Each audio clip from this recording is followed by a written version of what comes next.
Okay, Efren, next question ko. Paano ka naging manghihilot? Accountant ka. Yun nga. Diba? CPA ka. CPA. CPA ka. Actually, accounting graduate po ako, no? Hindi na ako nag-CPA. Kasi nagtrabaho kagad ako sa bangko, no? Pero yung gusto ko sana maging CPA, pero na ano na po ako rito sa Hilot, bumalik po ako sa Hilot eh. So, yung katanungan niyo po na kung paano po ako... Paano ka nahilig sa hilo? Paano ka nahilot ng hilot? Lahi po kasi kami ng mga hilot. Oo. Yung lolo ko po, albularyo, no? Kilalang albularyo po sa Labuak, Camarines Sur, sa Bicol. Taga Bicol ka pala. Opo. Oo. At ang lola ko po ay kilalang Mantatawas, no? Sa Quiapo, no? At saka dito po sa Rojas District, sa community. At ang aking nanay, no? Ay kilala sa Rojas community, maging sa Australia, na naghihilot ng pilay, naghihilot sa bata at nagpapaanak. No? So ako naman po bilang pang-sampu sa 10 anak, no? Ako po Hindi mo sila nag-family planning, ano? ano po, ako po natuto rin po ng hilot, no? Sa edad na 7 taong gulang. Ang tanda niya.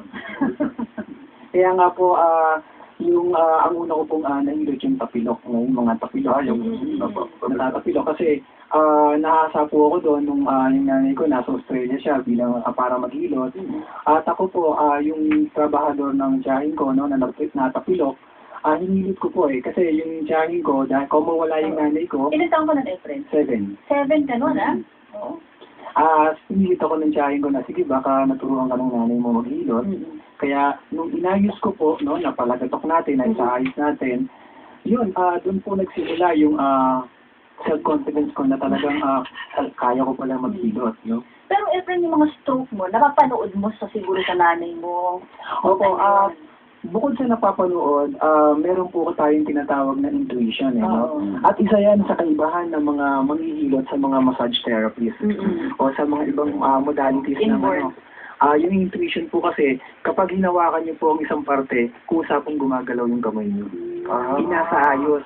Okay. Bukod sa, kaya nga lang nung nagkaedad na ako, inaral ko po yung science behind doon eh. Plus, dahil hindi masagot ng science, nag-aral pa ako ng metaphysics. Okay. Efren, tanong ko lang can we say na yung mga nag-practice ng hilot ngayon, may intuition talaga sila? Halos lahat po kasi, makikita niyo po yung mga nagpa-practice ng hilot, yung sa mga probinsya, may intuition talaga yun. Pero pag dito na po sa Manila, Sa mga spa. iba po para nagiging, kaya nga po inuri ko po lahat, na yung sa mga spa, hilot hagod lang yun.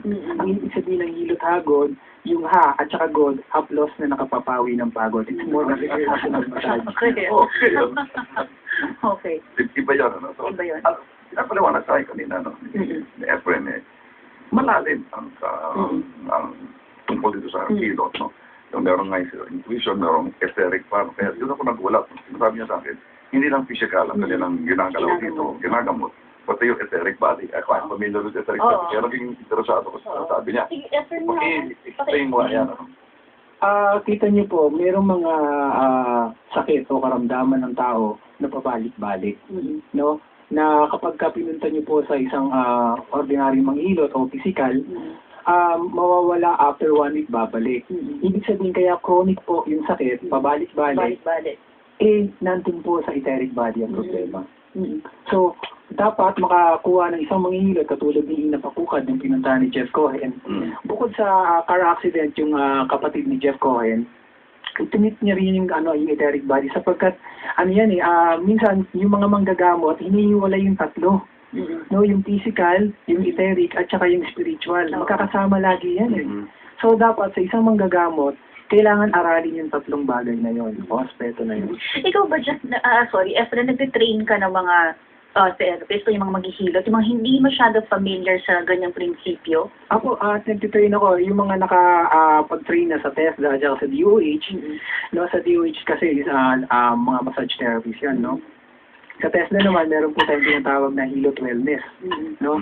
Na pagtapos po noon, para mas mapaunlad pa nila o mapayabong yung kanilang kaalaman hindi sa hilot, talagang tinitrain ko po ng gusto. Meron po akong 7 panuntunan at saka antas po dyan. Unang-una nga po, ito'y kumbaga parang binaling ko sa 7 kulay ng bahagari, no? O kaya yung itong isig, Chakra. o yung isig o chakra, Oo. no? Ito po yung lundayan ng kusog, no? Lundayan ng kusog o mga energy channels, no? Yung 7 chakra na yan, yung first chakra, dapat ang isang mag-aaral ng hilot matuto muna sa hagod. So, para mapamiliarize niya yung tinatawag na katawan o yung physical. So, pangalawa, tataas po siya ng antas. Ibig sabihin, yung kamalayan niya tumataas na. So, ma-develop niya yung tinatawag na subconscious mind. Sa subconscious mind kasi, hahawak na siya ng bata eh. Ang bata po, mahirap pilutin kasi hindi niya alam kung saan yung masakit sa kanya. So, kailangan pupulsuhan mong mabuti at aalamin mo kung saan yung parte, kung saan nagkakaroon ng tinatawag na pagbabara doon sa kanyang lignayan o ibig sabihin yung organ mismo niya, no? Ang tawag po doon lignayan, no?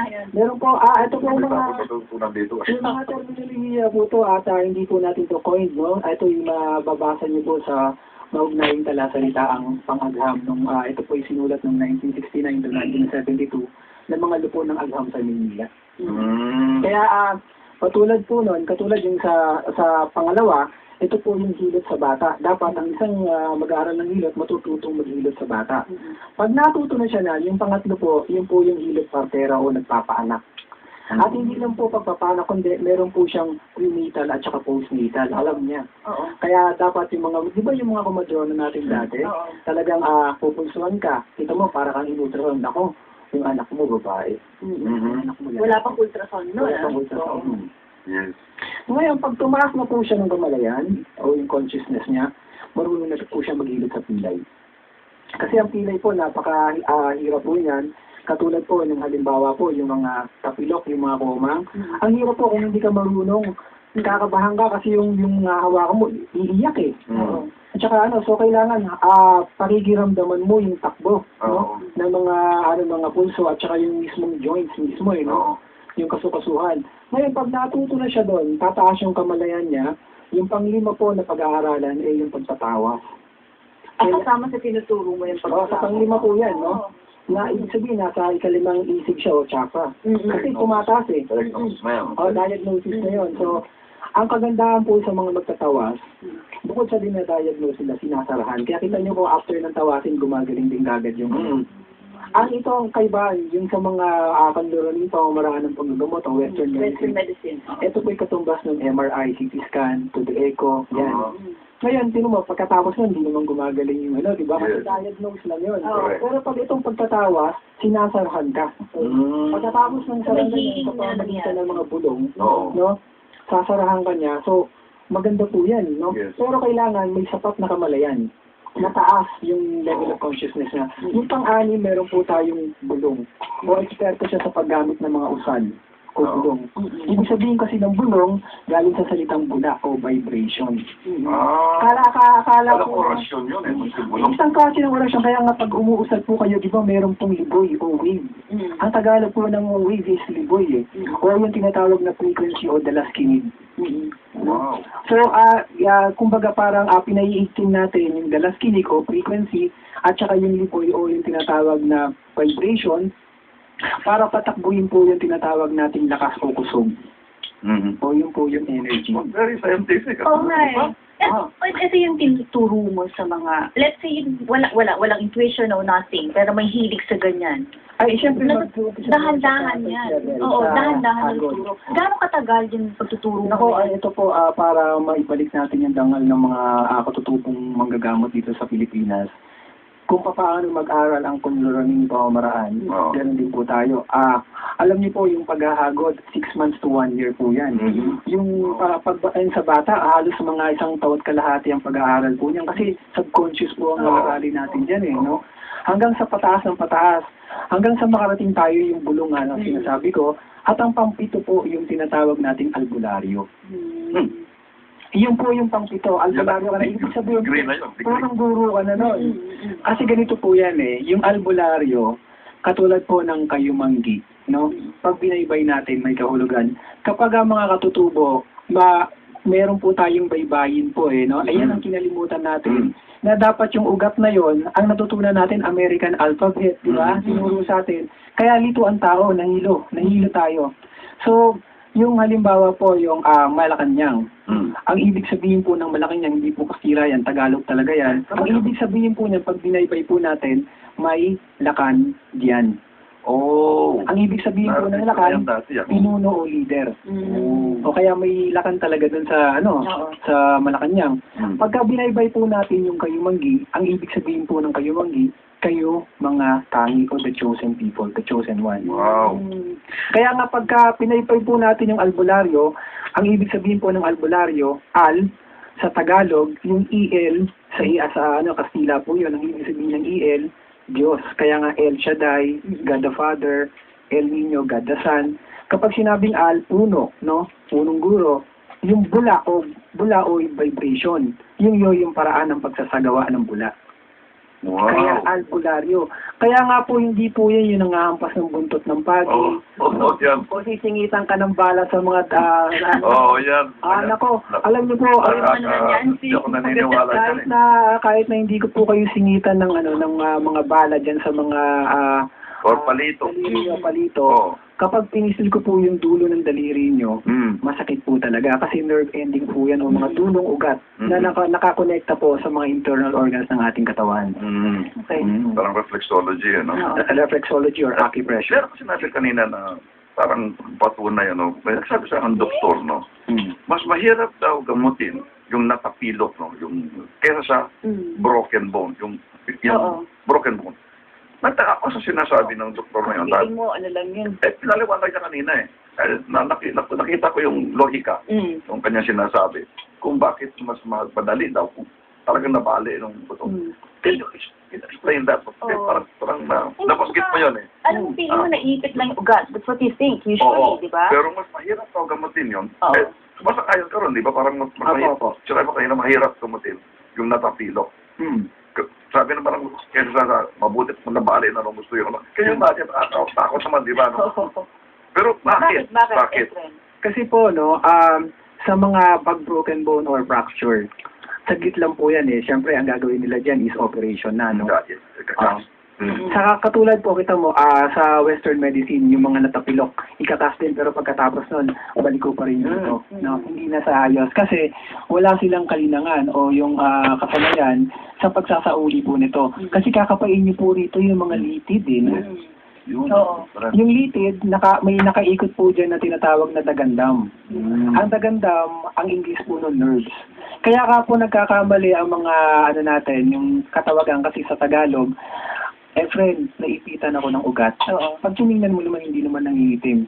Kasi pagka naipit ang ugat, mangingitim. Kasi ang Tagalog po, ang English po ng blood vessels po, yung ugat, ang Tagalog.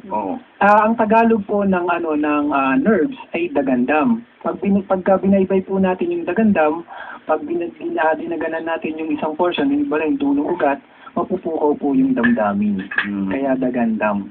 Ang alam ko sa word na albularyo, no, ay herb doctors. Kaya herbularyo yun, di ba? Pero paliwanag mo, parang hindi, ano? Hindi, kasi ang herbolaryo, Kastila na naman, herb. So ang Tagalog po yan, no? Kaya nagkakamali, lahat po ng manggagamot, maging sa mga hagot pataas, gumagamit po ng herbal medicine. Kaya hindi po herbolaryo yan.